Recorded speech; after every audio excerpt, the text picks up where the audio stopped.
Truth Cafe Podcast. Rolling, girl. Rolling. All right, man. Welcome to Truth Cafe Podcast, episode 28. With me, Tito Caris. Alongside Bamboy. Look, man, if you're new, if you just found out about us, we are very unapologetic. Caris, we should come up with a song. We are flagrant. Goja. Why do you like interrupting me when I'm doing my intros? Can you let me do my intros? Alright, cool. These things I'm not written, they are from my head. Tell me about the song. We should come up with a song ya wageni. You see how wageni kwa kwaya inaambianga wageni kwa kanisa. Okay, you wouldn't know because you don't go to church. But for guys who go to church, kukiwa na mgeni akisimama, ajiintroduce, kwaya inamuimbianga kama. Do you know what, by the way?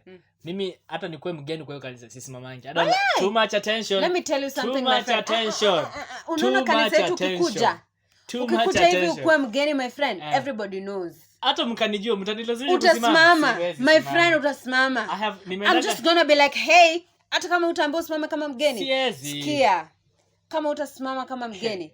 Chama atasimama hapa aseme, na kijana mwenye amekaa hapo, si usimame tusalimie hivyo. Mbona?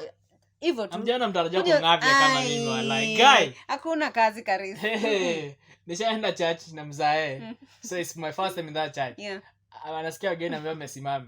Watu wamesimama. Naona wananiangalia hivi nyuma. I know what I heard about that bit also. Unasikia tukimaliza kanisa wageni tafadhali mfuatane hapo nyuma kwa bro. Yeah. Na ngoja church ishe mimi niende. Tunataka kujua umetoka wapi kama utakuwa one of us. No, I don't want to be one of you. That's why I'm not standing. Yeah, if you stand up, you tell them umekuja kutembea na wewe. But the churches need to be stopped. That's too extra by the way. No, we need to know. Some of us don't like being out there. Tunasema nini?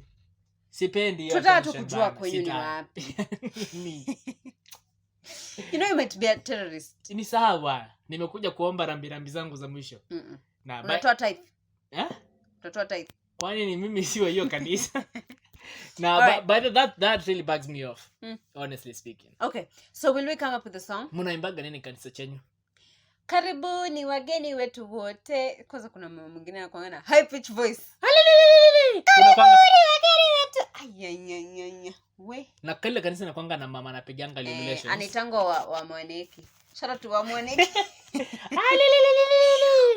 Kila kanisa, man, she's so loud. Kila kanisa nakuanga na that one person who dances their ass off. Hadi nyi wote mnasimama mko like okay. Hadi mshamzoea. Anaenda mbinguni. Alafu kila kanisa. Kuna wale mule mwenye huimba tu off tune. Lakini wale unimaliza ni wale wanaambaga wanalia. Bro, mshamaliza. Sasa tunanga hiyo. Mshamaliza. Mnasikia hadi pastor na rap things up. Unasikia bado mtu ako hadi pastor inabaki It's so dramatic. You don't pray and cry in your church? No, we don't. The Holy Spirit, let me tell you, the man. Holy Spirit doesn't. No. The Holy Spirit does not bring confusion, bro. That is confusion. People are so distracted. Yeah, that's distraction, man. So you've never cried while praying? I have once. Ni nini ulikuwa naomba? Ni dhambi ulikuwa unatubu? Venye ni mingi. The thought of your sins. It's not funny, Caris. It's not. We, acha nikwambie. Hizi dhambi. Hiki kitu kwangi Jose. Hizi dhambi. So you never cried? Yeah, once. Like crying. I'm so gangster, man. No. Ati crying ile ya No. Ni maidhori tu limwagika. I'm so gangster. Watu wakisema amen ilikuwa tu. Yeah. I don't know, but you know what? Prayer doesn't do nothing to me. Like it doesn't. Really? I don't get worship, bro. Worship. Sawa. I have shed tears because of worship song. Yes. I have shed tears because of a worship song. I don't know. Worship song speaks to me. It's a beautiful experience. Yeah. Especially it just comes organically, man. You're like, lakini bro, hiyo experience mtu anakuanga nayo kama praise and worship leader wenyu anajua kuimba. No. And you know, kujangi tu hivyo kama mtu ni off. Let me tell you, and I think this will stop me from going to heaven. Yeah. Being a perfectionist. Let me tell you, hakuna kitu that throws me off. I go to a church, your sound is off. Hata nikitaka siwezi sifu. Huyo voice yake ndio huyo. Hii guitar sijui iko na shida gani. Uko like, bro, it throws me. You had 7 days. Bro, you had 7 days to prepare for this. I'm always this close to be like, can I fix it? Honestly, bad sound throws me off. Now, and I wonder, some churches have the worst sound ever. All right. So let me give you an example. So before my church began, unajua kanisa za PCA vile zuanza? Sijai kwa PCA. Mnakuanga na mother church. Okay. So the more watu wanaendelea kuwa wengi, tuseme watu wanaendelea kuwa wengi from that direction. Au watu wengi wa hiyo direction wanaambia endeni mfungue church yenu sasa. Okay, lakini si mnaanza na maushirika kwanza.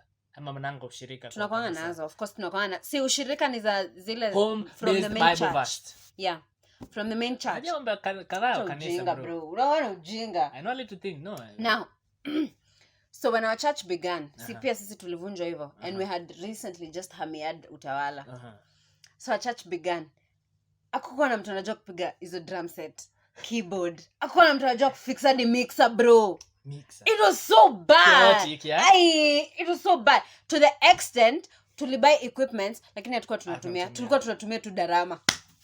You're just busy. Speaking of darama, yeah? This kama kuna kitu nakuanga underrated. Kegosho slaps different. Bro. Mimi hakuna kitu nimezaka niende kanisa alafu wa slide kigosho. Alafu pray.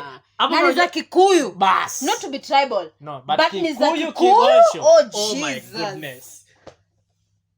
Let me tell you. Alafu present worship leader ajue ku transition hizo ngoma. Alafu kuna ile part ya like the long verse. Let me tell you. That's my best part of praise.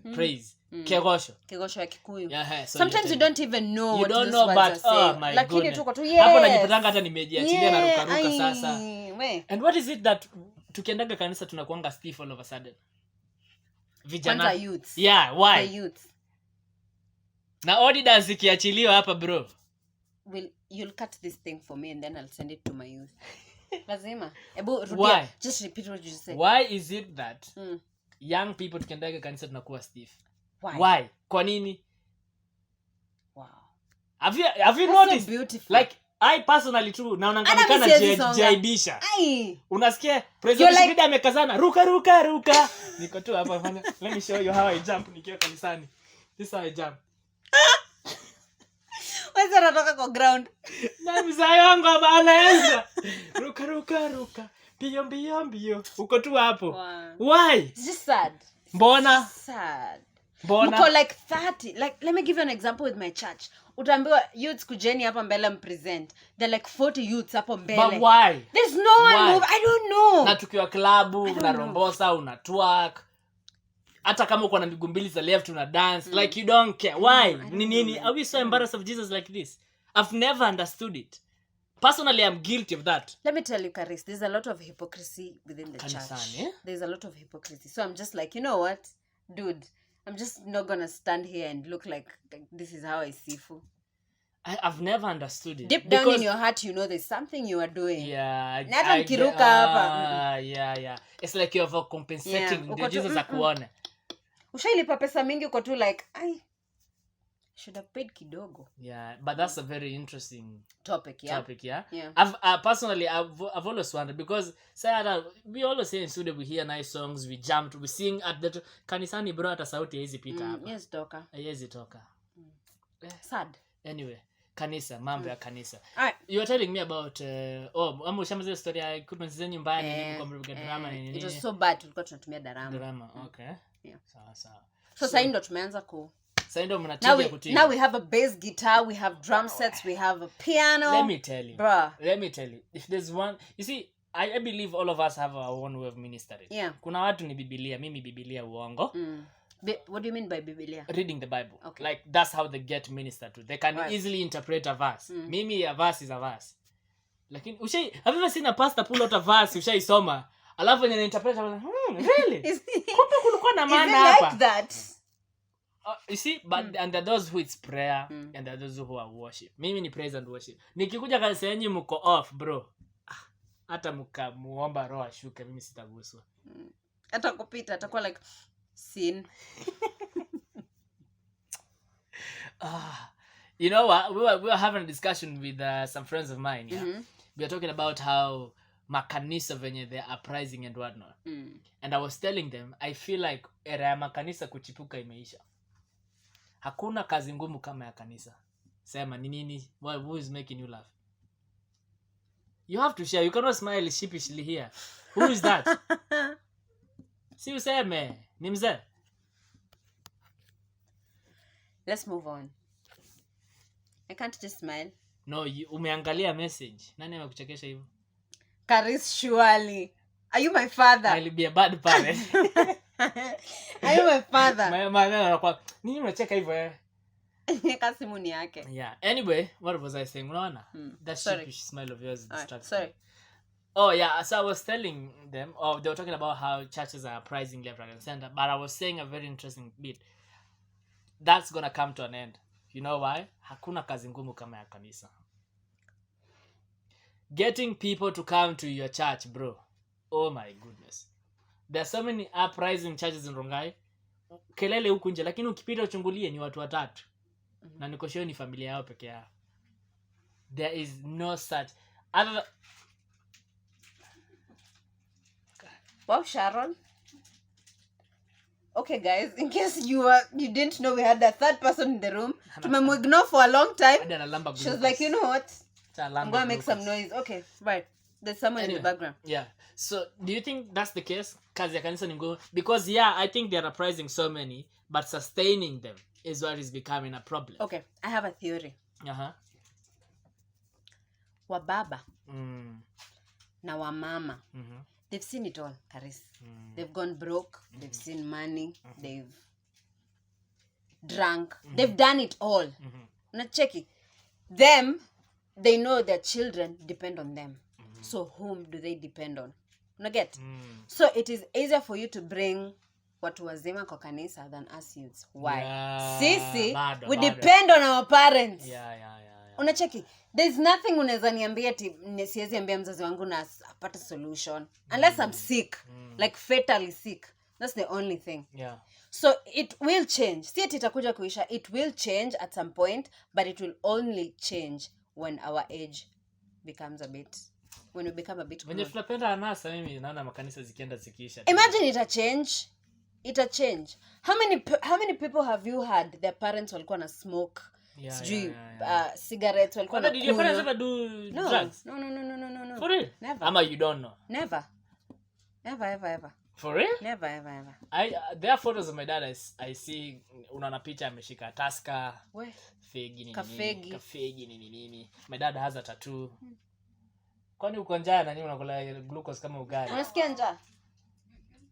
Anyway. Oh no. Yeah. So yeah, he has a tattoo. Gangster days back in the days and whatever. Na ukiweka tattoo sasa iwe ni wa shetani. Nakwambia naweza put on blast. The interesting bit, yeah. So we have a last one. Our last one has to be the most confident human being I know on this planet Earth. She's called Rebecca. One day. Do you call her Becky? Yeah, or we Becca? call her Becky. No, Becky. We call her Becky. One day, we're just chilling in the house. She decides to ask my dad, Daddy, mbona ulieka hii kitu? And you know the craziest bit is none of us has ever, personally I've never asked my dad why. But our last was like, you know what? I'm going to ask. I'm going to poke this horse. Yeah. And it was very interesting to hear my dad's response. Like, you know what? Ini kitu nilifanya nikiwa kijana. Sasa najuta, but siwezi itoa. I was like, wow. The back of your mind uko like, Yeah, been there. Done that. Yeah, but right. It's interesting though. It's interesting. Anyway, away from church. It's interesting how I started with church stuff, right? Yeah. But it's good once in a while to acknowledge Jesus and whatnot. Do you think not going to church or not speaking about Jesus all the time makes you a sinner? Outwardly? Do you think, okay, because what I'm just describing is being religious, basically. Someone not being religious, does that equate them to being a sinner? No. Because I feel like we live in a time where I don't think so, Karis. Religious people think they are the most I've said this before. Saints. I think I've said this before here. We all serve different gods as far as everyone is concerned. Your God is patient, my God is patient. So we think we are serving the same God because the characteristics are the same. Yeah. Satan is the same. Yeah, might be different, but wangu anauanga, wako anauanga. So we think we are serving the same person. We are hating the same person. Yeah. So I don't think so. I mean, at some point, it's just how you choose to serve. Yeah. Doesn't really matter. Mama? I think it's all about your heart. If your heart is pure, your intentions are pure, wewe mwenyewe unajua nafsi yako. Anasema unavyojua nafsi yako, unavyojua nafsi yako. Jipeleke mbele ya Bwana. Don't do that. Don't do that, one boy. The people from your church watch what you do here. They do. What do they say? Regarding what? Whatever you do here. Because we say some really flagrant stuff. Some outrageous stuff. When I'm sharing my links, naanzanga now. Because I know that the hypocrites of all hypocrites. Yeah. Those ones. Hi. Those ones, I will start with them. Youth group. There's a link there. Go watch the video, guys. Makanisa lakini. Yeah. But it is what it is. Inakanga ni kani event. That's the one thing that pushes me off now to go to church.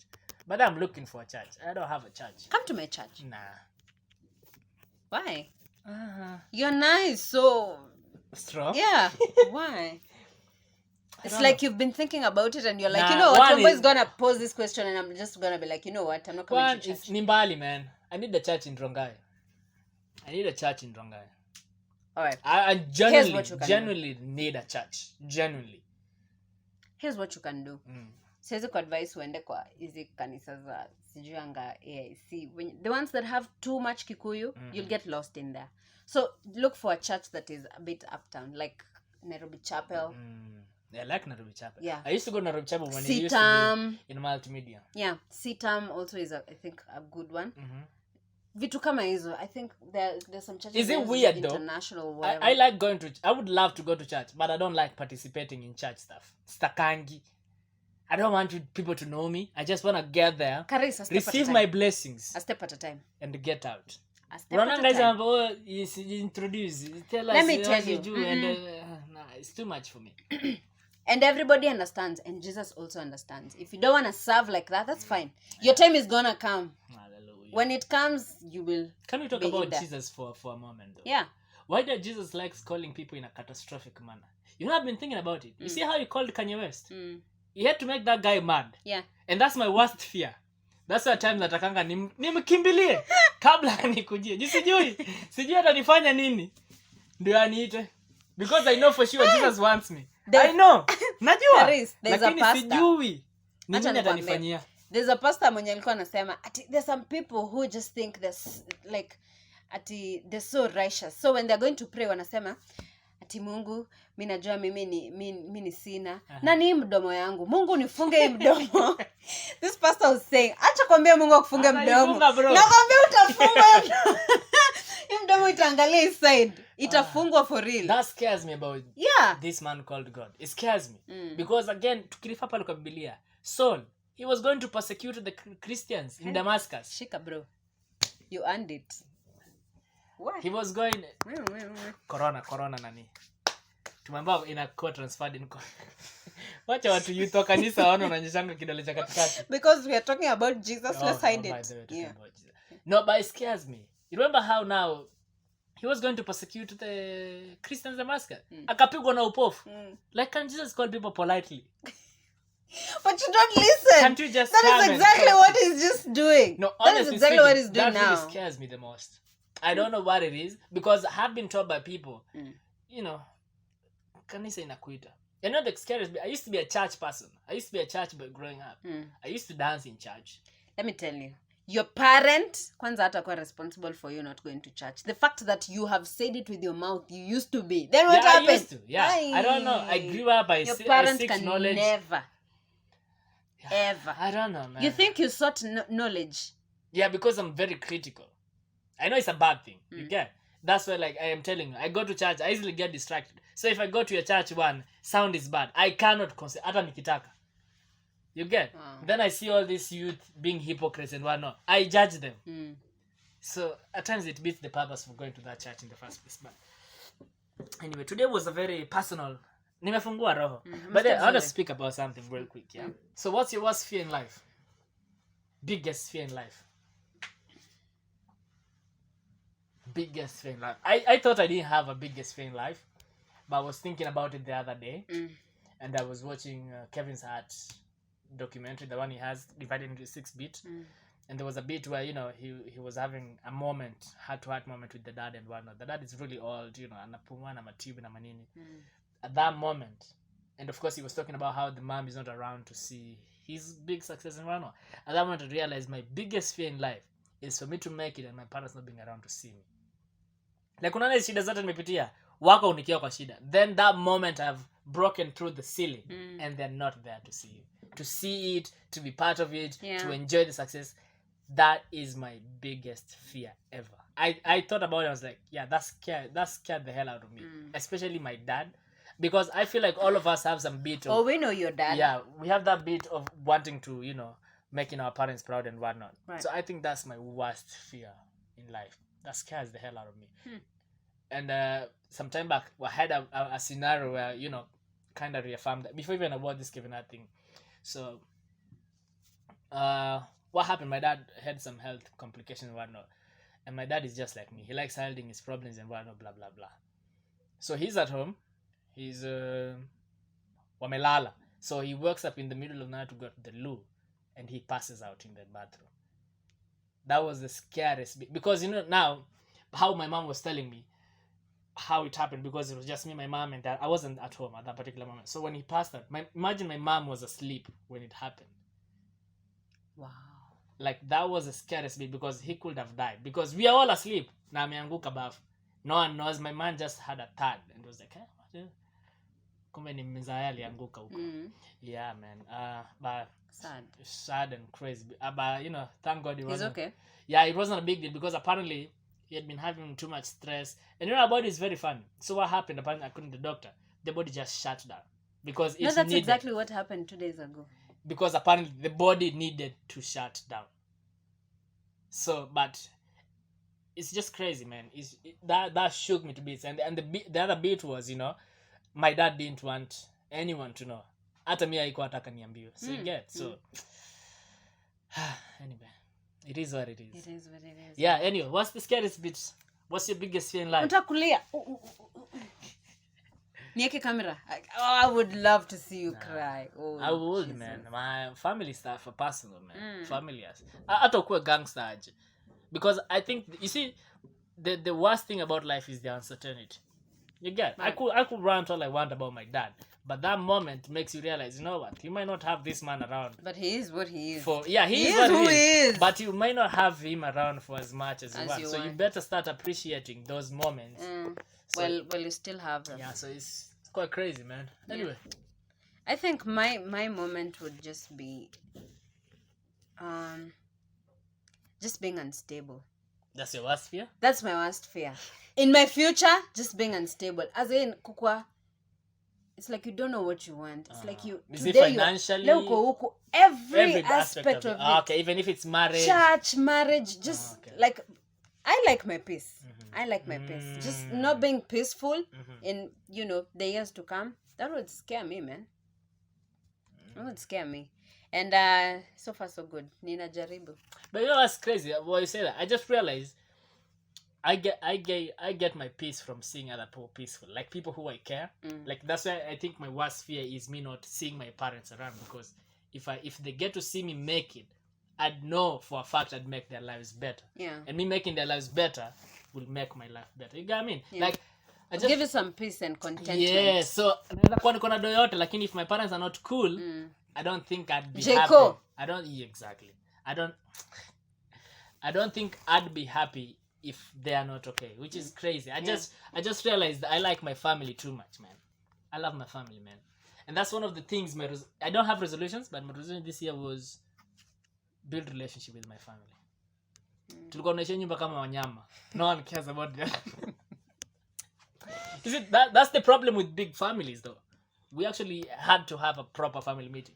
Because you see, with big families, fallouts zinahappeningi hata bila nyinyi kujua. It's very, very easy.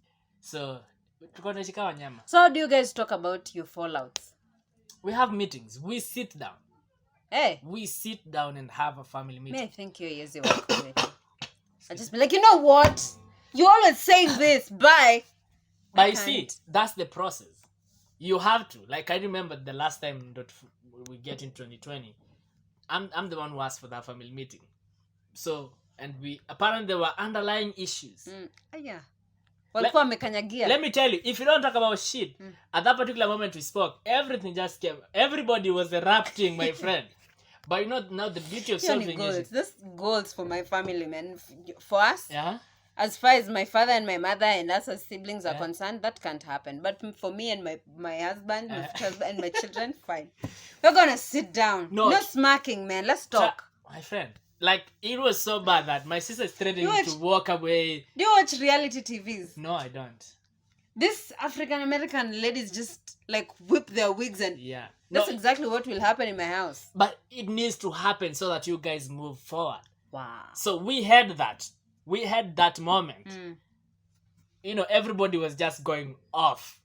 But the beauty of it is we all calmed down, we spoke soberly, and we solved our issues and we moved on forward. You know what I mean? Which is the best possible way. So it's crazy, man. But you have to do it. You have. Because I was telling them, because we always learn from my mom's side, their family is in shambles. My dad, is worse, a lot of hypocrisy and whatnot. And I was telling them, you know, we always keep saying we want a happy family and I talk about kina daddy, kina mommy and whatnot. But if we don't solve our issues here, we might just end up, because, you know, we are growing old. 5 years from now, I have my family. 5 years from now, my sis. So, and then you find out my sis doesn't talk to that one. I don't talk to this one. That's wrong. It's just wrong. That's how family is. Especially our family, like my mom's side, there are like 8 or 10 of them. Hey.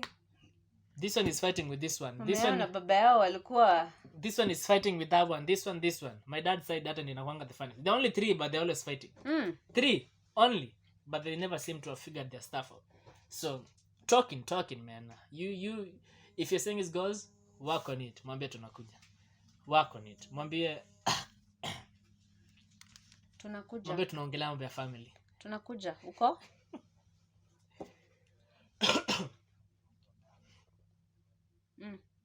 Mambo is talking to future family. Unasemaje?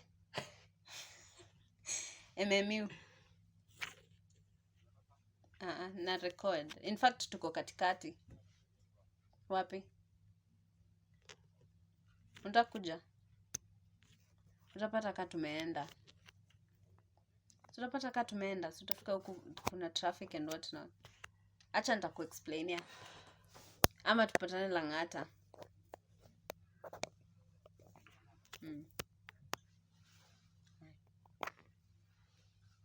Alright. Nakwambia hiyo moment sinawafurahishanga. Future family ndio hiyo. Future family. Hiyo moment inawafurahishanga sana. Yeah, family is everything, man. You if you don't realize how family is important is to you guys. But why do you think you guys never sit down and talk? Hamna shughuli. That's crazy. Let me tell you. I think mimi hata ndio shida. Mimi? I wouldn't doubt that. And no, I think they don't understand.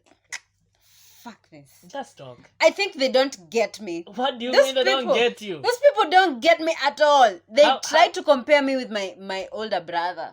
And I'm not my older brother. My older kijana amenyamaza, he's collected, he's just come from school straight home, from church straight home. I'm not that. You know what the crazy bit is, yeah? That is bound to happen. That's why you guys need to talk. So I'm gonna talk about it. Let me air out our problems as a family. So me and my sister are like two years apart and whatnot. So when we were making this family issue and talking, so what came out, because my sister is one of those people who get emotional and they cry. And I like teasing the hell out of her. And she cries the more. Unalia nini sasa? That's bad. Unalia nini? I'm a sadist. I get some so much dark pleasure. humor and shit. Right. So at that particular moment, so what came out, what she was saying is apparently is she thinks everybody in the family thinks I'm better than her.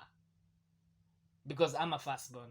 I got Bro, you're jobless. How are you better than her? I'll get you to that point. Okay. That was the funniest bit. Yeah. Apparently, I got better marks than her in high school. I don't know. Like, I seem to have figured my stuff out. I'm patching things out. Listen, I'm patching things out with my dad, with my mom, and whatnot. So she feels. Oh, actually, she said. Ati mnaonanga nikiwa mjinga. She said. Mnaonanga nikiwa mjinga. I'm like, who said that? You get what I mean? Where did you get that from? Exactly. But all this is coming because this is a perception she has.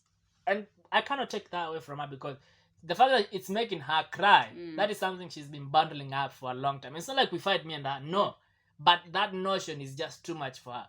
Now comes in those questions. Now after she's done with that, I was like, you know what doesn't make sense is you think I'm better than anyone in this family. One, I'm a firstborn and I'm jobless. You are a secondborn and you have a job. I don't have. If there's anybody who should be complaining here, it's you. It's me. Because I am a firstborn, I don't have a job. You get what I mean? So, and I was like, the other thing about the education. Education doesn't matter. Fine. I got better grades than you in KCSE. Does that mean I have a job than you? I did a degree because the other thing is, she didn't do well, so she did a diploma. So, me in a degree yangu. Uko happy, bro? You get? Yeah. Those are the questions. So, but we spoke about it and I understood where she came from.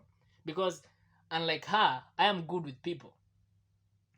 It's easy for me to become a lesser person and solve. Like you see, like my dad, we're not perfect. Trust in me.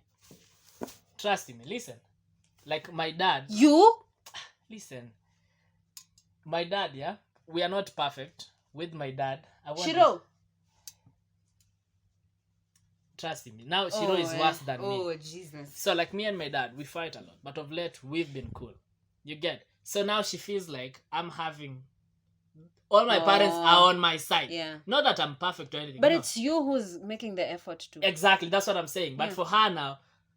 How are we supposed to do that? Amekuwa rigid. See, tuambie how you do it. Me, honestly, I would like to have such a relationship with my parents, but it's just so hard. Especially my mother today. Can I tell you the key? She's waking up like this tomorrow. Let me tell you the key. Your parent will never change. Once you realize that, it is up to you to change. All right? Yeah. Your parents will never change. It's up to you now. Because that's what I realized with my dad. Remember when we were fighting about the hair thing? Yeah. He will never change that opinion. So, which is better? It's up to me to change. Yeah. But I don't want to. Exactly. That's why the bit where you have to lower yourself comes in. You have to. I know it's hard. And that's what my sister is struggling hard. with. It's impossible. You and my sister, same WhatsApp group. Let me tell you. It's impossible for me. So my mom just wakes up one day and I call like, no, Johnny, I don't like those dreadlocks. You expect me to go and shave them? No. Are they hers? You don't have to. It's me, huh? You don't Is have to. Is she me? No. You sound exactly like my sister. But you know what? The key thing to making relationship work with the parents is realizing they will never change. That's for a fact. Yeah, you might not you don't have to shave, but you just might have to find a way to, because niko sure kuna kitu kingine ukifanya itamfurahisha. Do that. Take away the attention from your dreadlocks. Do that. Like they're like you see, there are little things people fight over with parents that are useless. Like you see, kama kwetu, if I go home today, yeah, I know siwezi ingia time nataka, but I can't do that. I'm old. I'm not a student. But why should I do that to prove a point? Again. So kama nataka kuingia kwa nyumba saa moja, I get in saa moja. And I'm there. My mom won't allow me to sleep out because I'm at home. I won't do it. It's simple as that. Not that nikienda atanichapa ama atanifukuza. She can't do anything about it. But I know peace is more important. So I don't do it. Have you met mothers with their daughters? I know. But that's the same You don't. Thing. Are you a daughter? I have a sister. And I see it every day. And I'm always trying to patch issues between the two of them. Because they always seem to be fighting. Because what wanajifanyanga wanajua. It is what it is, man. But keyword, your parents will never change. Once you realize, that's what I realized, man. My mom is always going to be my mom. She's crazy. My dad is always going to be my dad. That's it. Do I want peace? Because the funny thing, we don't realize, yeah? Hizi vitu zinatumanga kuliko hao. Ukweli. Hawashindagi kukasirika juu yako. They don't. Lakini wewe ndo utashinda. Ananiambia ninyoe kama nani? Alikwambia yeye akasahau hata akumbuki. Wewe ndo inakuuma. Peace, my friend. When you realize peace of mind is better, mutafanya kenye unataka. Anyway, guys, that was a good one, right? Yeah. So I hope you learned a thing or two. But I know how to find kitu. Anyway, you know what the beauty of all this, yeah? Lazima you come upon that realization by yourself. Hata mimi hakuna mtu aliniambiaga. Jo huwezi niambia. I was ambiwa shit. Yeah, so mimi mwenyewe tu nilikaa nikakuwa na nikarishokwa. Ukajiita kama mkutano nikajiambia kuja. You know what, karaoke? Hivi ndio maisha watu huishi. Yeah, and I like it where I'm at with my parents, man, who talk, don't fight. Yeah, man. Congratulations. Yeah, so it is what it is. All right. Haya, sawa. Tumalize hiki kitu sasa. It has been the Truth Cafe podcast as usual. We always speaking our truth. It might be in a flagrant way, it might be in a humorous way. Yeah. At the end of the day, it's the truth. Oh, also check out the coronavirus edition. Yeah. It's gonna come out, man. Yeah. Stay educated. Yeah, we just want to educate you. Protect yourself. Yeah. Strap your mouth. Na usipe watu warungai. Thank you so much for listening and watching, guys.